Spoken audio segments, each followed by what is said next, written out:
Bonjour et bienvenue. Aujourd'hui dans Les Experts, je reçois une humoriste qui fait de l'humour noir. Elle s'appelle Fanny Pochol. Bonjour Fanny. Bonjour Philippe. Alors peux-tu nous parler de ton parcours pour commencer? Ouais, très bien. Alors j'ai commencé le théâtre moi à mes 8 ans. Voilà, je faisais du théâtre pour enfants. Voilà. À partir de mes 12 ans, j'ai commencé à faire de l'humour. Voilà, c'est assez jeune. À 12 ans, je prenais des cours d'humour et de café-théâtre à la compagnie du café-théâtre à Nantes. Voilà, et j'ai fait ça pendant 6 ans. Et à l'issue de ça, à mes 18 ans, je suis montée à Paris. J'avais déjà écrit mes propres textes, mes propres sketchs que je jouais du coup à Nantes. Donc j'avais écrit mon premier spectacle et je suis montée avec ce premier spectacle à Paris en 2016 et je l'ai joué donc de 2017 à fin 2018 avec un festival d'Avignon. Ça s'appelait Pas comme nous à l'époque. Et ensuite j'ai sorti un deuxième spectacle fin 2018 qui s'appelait Vraiment Pas comme nous. Voilà, qui était dans la continuité de ce premier spectacle. C'est joué à Paris, en province et également un autre festival d'Avignon. Ensuite, j'ai vu sortir un autre spectacle, une réédition un peu du deuxième spectacle, mais avec plus d'humour noir et j'ai pris un autre metteur en scène pour avoir un autre angle. Et donc, là, le spectacle qui se joue en ce moment, c'est vraiment un spectacle 100% humour noir où je dis vraiment tout ce que j'ai toujours rêvé de dire sur scène, un petit peu. Et voilà, donc ce spectacle, il a démarré en fin août dernier, voilà, après deux reports avec les différents confinements, parce que je devais jouer initialement ce spectacle en avril 2020. Donc, très bonne idée, évidemment, on était confinés. Je me suis dit, on va reporter avril, donc je vais faire novembre 2020. En novembre 2020, on était aussi confinés, donc j'ai eu très bon œil. Et voilà, on a enfin commencé les dates de ce nouveau spectacle. Et donc, voilà, un petit peu pour le parcours. En bref, en quelques mots. Alors tu as fait la première partie également de Jean-Marie Bigard et puis de d'autres artistes. Tu peux nous raconter ces petites C'est vrai. anecdotes? Oui, bien sûr, je peux raconter. Alors, Jean-Marie Bigard, j'ai fait sa première partie en 2017 à Bellegarde. Bellegarde, c'est à côté de Nîmes, parce qu'il y a plusieurs Bellegardes en France. C'était à l'issue d'un concours, en fait, qui avait lieu dans cette petite ville. Et donc, à l'issue de ce concours, j'ai eu l'opportunité de faire la première partie de Jean-Marie Bigard devant 500 personnes. Donc, c'était une très chouette expérience, même si comme je le dis assez souvent, c'est que malheureusement, cette image me colle un peu à la peau et voilà, parce que c'est bien de dire que je fais la première partie de Jean-Marie Bigard, mais comme je ne fais absolument pas le même humour, voilà, et je ne partage pas du tout l'humour en dessous de la ceinture, etc. Je préfère toujours le préciser voilà, pour que les choses soient bien dites, entre guillemets. Et voilà, j'ai fait d'autres premières parties, comme celle de Marina Rollman, qui a été une expérience incroyable. J'ai fait sa première partie à Nantes, c'est une personne vraiment incroyable avec un humour qui est dingue. Elle est suisse, donc on va faire un point commun, parce que je suis franco-suisse, du coup. Et donc, j'ai fait sa première partie. Et plus récemment, j'ai fait la première partie de Walidia, à nouveau à Bellegarde, parce que j'aime beaucoup cette ville. Enfin, ils m'ont rappelé pour faire cette première partie. Donc, très, très chouette. Voilà. C'était très bonne expérience en général. Faire la première partie, c'est rigolo parce que les gens ne t'attendent pas toi. Donc, c'est un peu compliqué au début. Puis après, ça fait en sorte que les gens soient à ta cause et c'est très, très enrichissant. Ça permet de rencontrer des têtes d'affiche. Donc, c'est chouette. Alors quand on dit effectivement humoriste, humour noir, ça veut dire que tu es très caustique sur scène? C'est ça, c'est l'idée. C'est voilà, d'essayer de dénoncer les choses par l'humour, d'être caustique, de pas hésiter à taper un peu là où ça fait mal. Et c'est un peu ça, le principe. Ok, la mise en scène de Vraiment Pas comme nous, donc ton nouveau spectacle qui dure 1 heure et sous la direction de Loïs Argilet, qui est réalisateur, Exact. scénariste et metteur en scène. Tu peux nous parler un petit peu de lui? Ah bah oui, je veux dire que des compliments parce que je suis obligée. Non, pas du tout. Il est absolument génial. Je l'ai rencontré il y a pas très longtemps. On s'est rencontrés donc en 2020. Voilà, c'est ma manager qui me l'a présenté. C'est absolument quelqu'un de formidable qui m'encourage beaucoup, qui a énormément d'idées, qui est toujours au taquet, toujours voilà. Il fait plein de choses. Il a mis en scène des pièces de théâtre, dont une qui a été nominée au Molière, il me semble. Donc vraiment, c'est quelqu'un qui est très très très très fort, voilà, qui est quelqu'un de super, vraiment. Est-ce que tu fais une cérémonie avant de rentrer en scène? Est-ce que tu as un gris-gris, un porte-bonheur qui t'accompagne? Pas du tout. Alors, je suis pas superstitieuse, non, vraiment pas. Je fais un peu des exercices de respiration, des exercices d'éduction et tout ça pour bien parler. Mais sinon, je ne porte pas mon slip préféré avant de monter sur scène. Non, j'ai pas trop de gris-gris, de choses comme ça. Comment ça se passe l'écriture en fait? Tu t'inspires de quoi et ça vient comment? Alors, je prends surtout des thèmes de société, un petit peu des choses dont j'ai envie de parler. Entre guillemets, je prends le thème et j'essaie de voir un peu tout ce qu'il y a autour et comment on peut dénoncer des choses à travers ces thèmes-là, essayer de prendre des thèmes qui sont un peu moins courants que ce qu'on entend tous les jours. Après, je m'inspire aussi énormément de ce que je vois forcément, de l'entourage, etc., du comportement des gens, de ce qui se dit dans les médias, etc. Essayer d'être un petit peu aussi dans l'actualité, sans forcément faire des sketchs sur l'actualité, mais essayer de comprendre un peu ce qui se dit dans le monde en ce moment. Et ton public en fait, c'est qui? Ce sont des femmes, ce sont des hommes, des couples qui viennent te voir? Alors, c'est un peu de tout. C'est surtout pas des enfants, mais c'est un peu de tout. Ouais, vraiment, j'ai pas de public type. Ça dépend de la salle, ça dépend de la période. J'ai vraiment pas de cible particulière pour le coup. Est-ce que tu as des mentors, Fanny? Est-ce qu'il y a des gens qui t'ont donné envie de faire de la scène? Alors oui, je suis très fan de Jagami Ferrari, voilà, donc c'est un peu la personne qui m'a inspirée pour faire ce métier. Donc oui, je dirais que c'est mon mentor, c'est voilà, la personne que j'admire le plus dans ce métier en tout cas. Et par le parcours, et par les idées en dehors de la scène, et par ses spectacles. Et tu as pu rencontrer cette personne ou pas? Oui, quelques fois, voilà.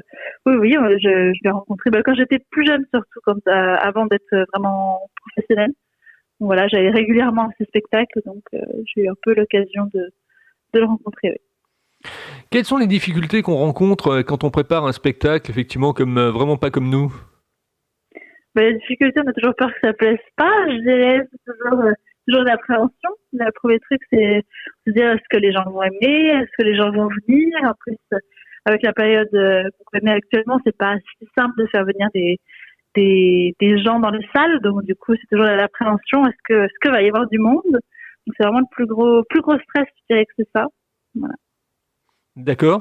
Et comment on fait en fait pour avoir du monde? On fait des campagnes radio, on fait de la publicité, on fait des annonces. Comment ça se prépare?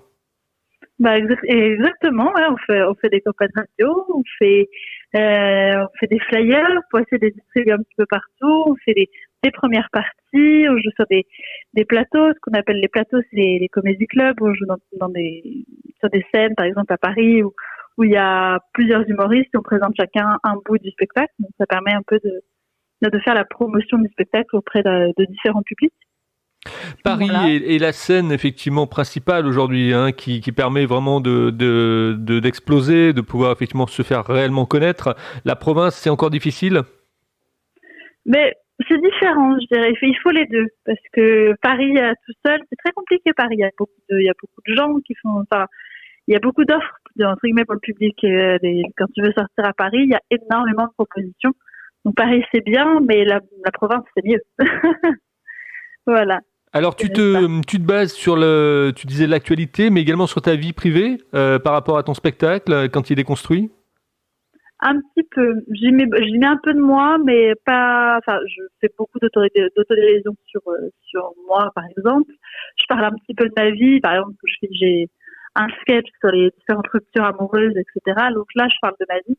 Et je veux pas que ce soit le sujet central. En tout cas, dans ce spectacle-là, je ne suis pas le sujet central du spectacle.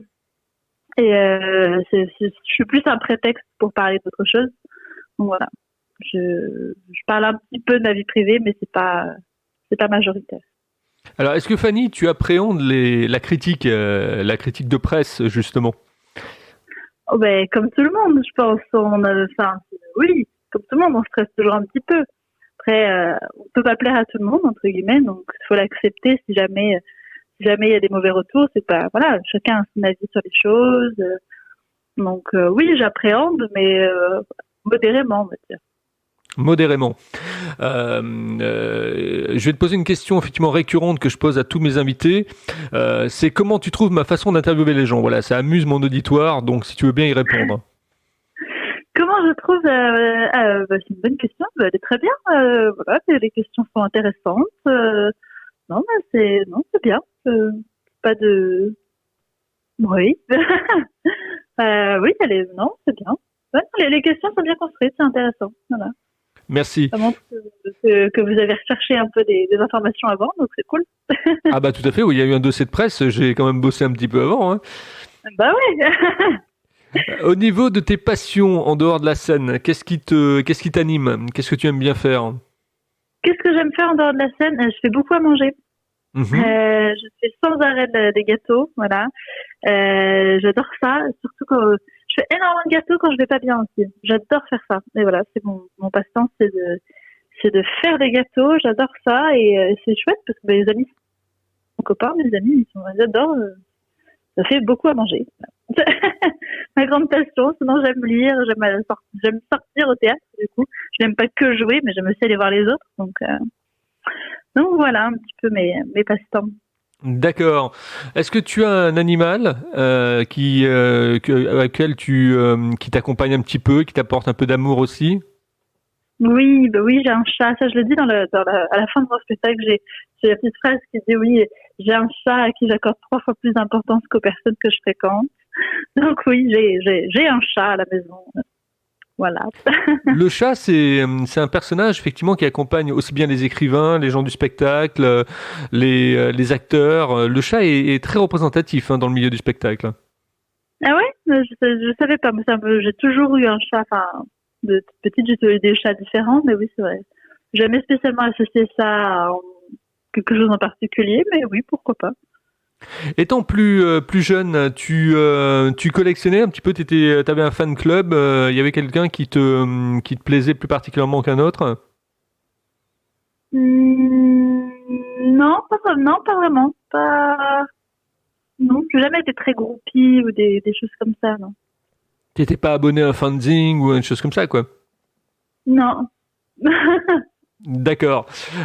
Comment tu calcules tes effets en fait? Tu les testes auprès de tes proches en premier ou c'est sur scène effectivement que tout se joue? C'est vrai que c'est sur scène que tout se joue, parce que le public est toujours le meilleur test. Alors, pour tester les blagues, on fait des blagues dans les comédie clubs. Du coup, en dehors du spectacle, on joue vraiment entre 5 et 15 minutes sur une scène. Et donc, on est là pour tester et donc le public valide ou non la blague. Voilà, et c'est toujours bien de tester plusieurs fois parce que c'est parce qu'une vanne n'a pas marché une fois qu'elle ne marchera jamais. C'est peut-être la façon de le dire qu'il faut changer, c'est peut-être la formulation, voilà. Il y a toujours des choses à ajuster. Donc, non, c'est vraiment le public le meilleur juge. Que les proches, c'est bien, mais ils ne sont pas forcément impartials. Ah, le public est toujours le meilleur juge, de toute façon, dans Voilà. n'importe quel spectacle, en radio, en télé, etc. Le public a toujours le dernier mot. Hein. Oui, exactement. Comment tu te projettes dans un an? Dans un an, ça fait pas très longtemps, un an. Ah, j'aimerais bien que le spectacle fonctionne, que je joue vraiment partout. Voilà, dans un an, on sera en octobre 2022. Donc, normalement, j'aurais fait le Festival d'Avignon, parce que c'est programmé pour l'été 2022. Donc, on espère ressortir avec plein de dates de spectacle. Voilà. Est-ce que le théâtre t'intéresse de pouvoir jouer avec d'autres camarades? Eh bien, oui. Bah, j'ai fait des études de théâtre en arrivant à Paris. Donc, oui, le théâtre m'intéresse. Je suis d'abord one-man show, enfin one-woman show, du coup, mais le théâtre m'intéresse beaucoup, ouais. Et tu aimerais jouer effectivement quel type de pièce? Une comédie, un faido, où il y a des portes qui claquent, où il y a des amants un peu dans les tiroirs? Mais tout, en fait, j'aime tout. J'aime autant la comédie. J'ai joué une comédie en 2018 et j'aime tout. J'aime la comédie, le théâtre classique, le boulevard. Tout est intéressant. Faut juste voir si le texte si le texte ou le rôle peut me correspondre, mais tous les types de jeux sont intéressants. Alors maintenant, on va passer en immersion dans l'interview. Raconte-nous une journée type, du matin jusqu'au soir. Qu'est-ce que tu fais? Du matin jusqu'au soir, qu'est-ce que je fais? Actuellement, je me lève pas tard. Moi, je suis quelqu'un qui me lève pas bien tard. J'ai besoin beaucoup de dormir, mais je me lève pas bien tard. Et en journée, j'ai repris des études cette année, donc je prends des cours de communication à l'université à Paris. Donc, je passe mes journées à étudier. Puis, je travaille en dehors de ça. Je travaille mes textes. Voilà, quand j'ai le temps, du coup, je fais à manger en dehors de ça. Et je travaille mes textes. Souvent, quasiment tous les soirs, je vais jouer sur scène. Donc, soit c'est sur mon spectacle en entier, soit sur les comédies club. Une journée type, voilà, c'est se lever pas bien tard, aller faire plein de choses en journée. Donc, si je vais à l'université, ça va être ça, soit manger, faire à manger surtout, soit écrire plein de blagues. Après, le soir, je vais les tester en public, on voit si ça marche pas.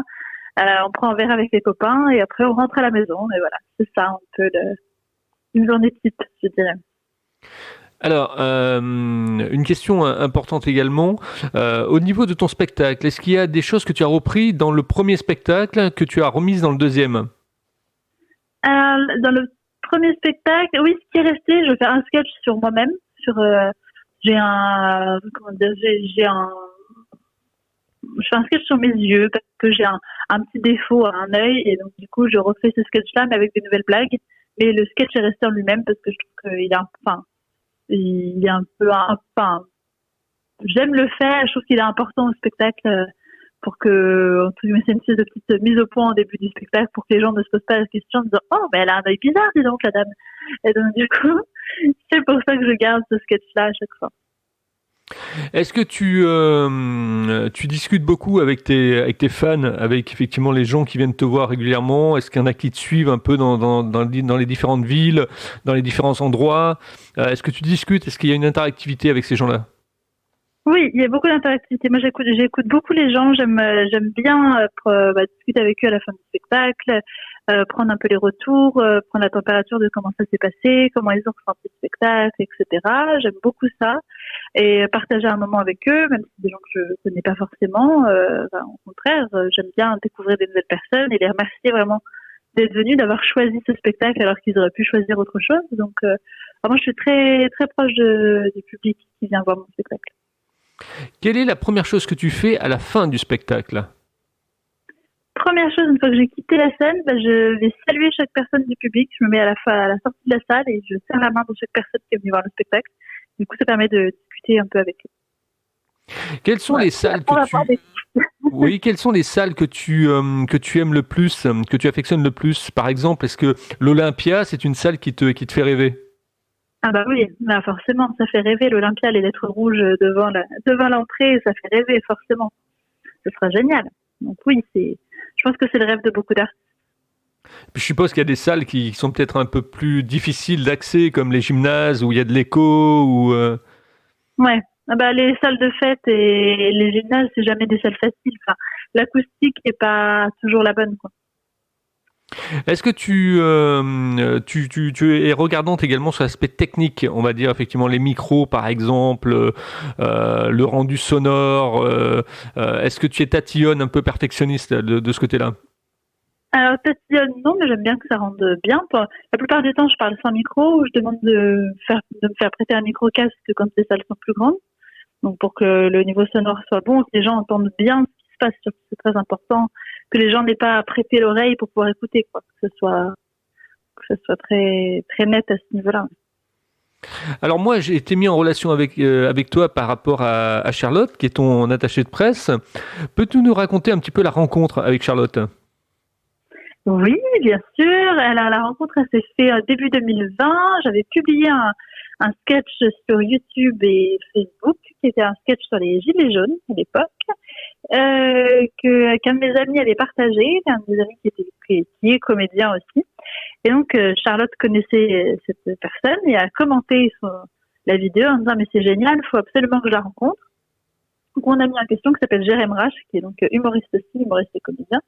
Et donc elle a dit à Charlotte, pas de problème, on va aller la voir sur scène. Et ils sont venus le samedi qui suivait me voir au théâtre. Charlotte a beaucoup aimé le spectacle et donc à l'issue de ça, on a commencé à collaborer ensemble. Donc, voilà, tout est parti d'une vidéo. C'est génial ça. Bah ouais, c'est un peu le bon endroit au bon moment, comme on dit. Voilà. Donc, être là au bon moment, au bon endroit, quoi. Voilà. Au niveau de ton spectacle, est-ce que tu changes de costume? Est-ce qu'il y a un côté comment je peux de scène un petit peu? Scénographie, non, pas du tout. Il y a pas de costume qui change. Je suis habillée tout le temps pareil. D'accord. Tu utilises des accessoires, des trucs qui marquent ton spectacle un petit peu? Non, il n'y a pas d'accessoires. D'accord, ok. Bon, ben c'était Fanny Pochol, effectivement, dans Les Experts, humoriste, humour noir. Le spectacle s'appelle Vraiment pas comme nous, durait 1 heure, donc vous passerez un bon moment, j'en suis sûr, à aller le voir. Alors justement, ton actualité, on va en parler maintenant. Où on peut te voir, comment ça se passe et combien ça coûte? Alors là, on peut me voir tous les lundis au Théâtre Beau-Saint-Martin à Paris. Le Théâtre Beau-Saint-Martin, il est près de la place de la République. Voilà, tous les lundis à 19h30 jusqu'à fin décembre. Voilà, le spectacle coûte 12 € la place, donc pas très cher. Le spectacle dure donc 1 heure, voilà. Et on peut me retrouver également prochainement, ce sera le 27 novembre à Bordeaux, voilà, pour une autre date. Dans le cadre d'un festival qui s'appelle Wonder Kiplets, qui c'est un festival où pendant une semaine il n'y a que des femmes humoristes qui jouent leur spectacle. Donc voilà, ce sera le samedi 27 novembre. Pareil, le tarif, je crois que ce sera 10 ou 12 €. Voilà pour les dates prochainement. Oh, c'est très abordable, hein, vraiment. Ça permet à tout le monde de pouvoir effectivement s'y rendre, quoi. Exactement, c'est le but. Et si on a envie de discuter avec toi effectivement après cette interview, donc on peut te contacter sur Facebook. Comment ça se passe sur LinkedIn? Alors plutôt oui sur Facebook et Instagram. Du coup, j'ai une page professionnelle, donc Fanny Pochol, Pochol. Et pareil sur Instagram, les gens peuvent me contacter avec plaisir. Eh ben impeccable. Si vous aussi vous voulez être interviewé dans Les Experts, vous me contactez sur contact@libre-antenne.fr. Notez sur vos tablettes. Vous êtes un chef d'entreprise, un artiste, un acteur, un homme de radio. Vous avez une association. Vous souhaitez effectivement la faire connaître. Contactez-moi. contact@libre-antenne.fr. Pour écouter les podcasts, vous allez sur le site www.libre-antenne.fr et la rubrique podcast. Moi la page podcast. Voilà. Et puis je tiens à vous dire également que merci pour votre fidélité et pour effectivement votre présence à être de plus en plus nombreux sur l'écoute des podcasts, donc des experts. Et je voulais vous dire aussi que je recherche un sponsor. Donc si vous êtes une entreprise et que vous voulez marquer effectivement de notoriété votre marque au niveau des experts, contactez-moi également. Voilà, je vous dis à très bientôt avec un nouvel invité. Aujourd'hui c'était Fanny Pochol, humoriste d'humour noir. On a passé un très bon moment à pouvoir l'interviewer et je vous dis à demain avec un nouvel invité. Merci Fanny, tu ne quittes pas, je te retrouve en antenne. Ça marche.